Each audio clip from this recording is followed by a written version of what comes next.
Vamos a explorar el poema La sal no alimenta, de la poeta argentina Hilda Irene Villa. Tenemos el poema y un análisis que nos va a servir de guía. La idea es, ir más allá de una primera lectura. Queremos desentrañar cómo se construye esa sensación de opresión, de dolor, y cómo culmina en ese llamado a la rebelión. Buscamos entender qué le da esa fuerza tan particular, ¿no? Exacto. Y también creo es importante ver la estructura misma. Cómo las palabras logran algo muy potente. Transformar lo que parece un sufrimiento muy individual, muy íntimo, en un mensaje colectivo, un mensaje de empoderamiento que resuene en muchas personas. Perfecto. Empecemos entonces por el título y esa primera línea. La sal no alimenta. Es contundente. ¿Qué nos dice el análisis sobre esta metáfora inicial? Pues fíjate, representa de entrada un sufrimiento que es inútil, ¿no? Un esfuerzo que no nutre, que no devuelve nada. Establece un tono de angustia, de desgaste. Pero lo interesante, según el análisis, es cómo se vincula con esas falsas promesas. Menciona también un aguardentoso jugo morado. O sea, no es solo sufrir, es sufrir en vano como resultado de un engaño, de una especie de destino marcado por una tortura más bien moral. Y por esos golpes que entran y mueren en tu boca callado. Es el peso de tener que callar el dolor. Ajá, ese silencio. Y eso me lleva a la siguiente imagen que también es muy, muy fuerte. Mula madre. Evoca de inmediato la carga, el trabajo pesado, sin descanso. Pero hay algo más ahí. Me sugiere no solo resistencia, sino quizá un rol impuesto. Sí, totalmente. Es una figura de una densidad notable. Está en la carga, claro, el trabajo casi animalizado, el sufrimiento en silencio, esa resistencia estoica.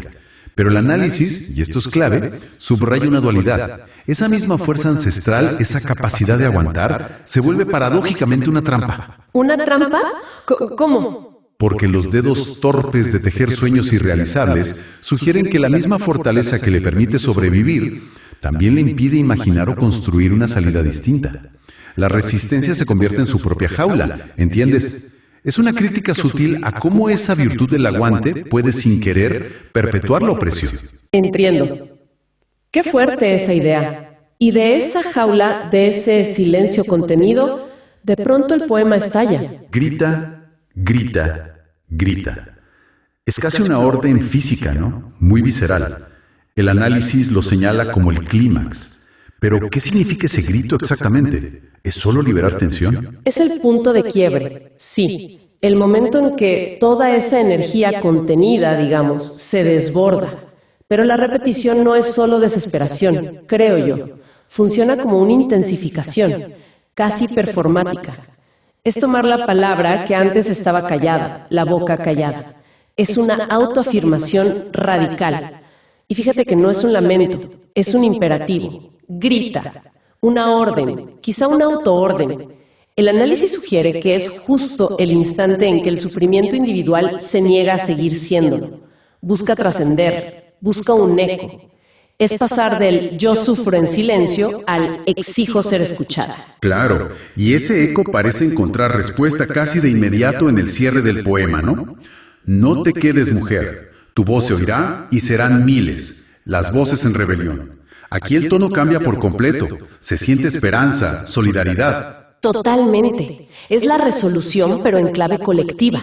El poema no deja ese grito flotando en el aire. Lo ancla en una promesa de multiplicación. Sugiere que la verdadera liberación no está solo en expresar el dolor, sino en encontrar esa resonancia, en descubrir que esa voz no está sola. El análisis lo ve como la clave, de hecho. Transformar el dolor personal en una causa común es lo que le da poder real. Lo que convierte la queja, digamos, en rebelión activa. Esa sal que no alimenta puede entonces volverse combustible para un movimiento, pero solo si las voces se unen. Hagamos una breve recapitulación de lo que hemos explorado. Vimos la crudeza de metáforas como la sal, esa figura tan compleja de la mula madre, que nos pintan un cuadro de opresión silenciosa. Luego, el estallido del grita, que es un punto de inflexión catártico y también performático. Y finalmente, cómo se abre un horizonte colectivo, la voz individual que se proyecta para convertirse en miles, en una fuerza de rebelión. Exacto. Y si quisiéramos llevar la reflexión un poquito más allá, el poema nos deja resonando con una idea muy potente que el análisis también toca. Es el inmenso poder que yace latente en la palabra cuando se recupera, como el simple hecho de articular el sufrimiento, por más íntimo o largamente callado que haya estado. Contiene la chispa necesaria para encender una conciencia colectiva. Y esto nos deja quizás con una pregunta para seguir pensando. ¿Cuál es el verdadero alcance transformador cuando el silencio acumulado de muchas personas se rompe y empieza a resonar? Pero ya no como queja individual, sino como una demanda colectiva. ¿Qué pasa ahí?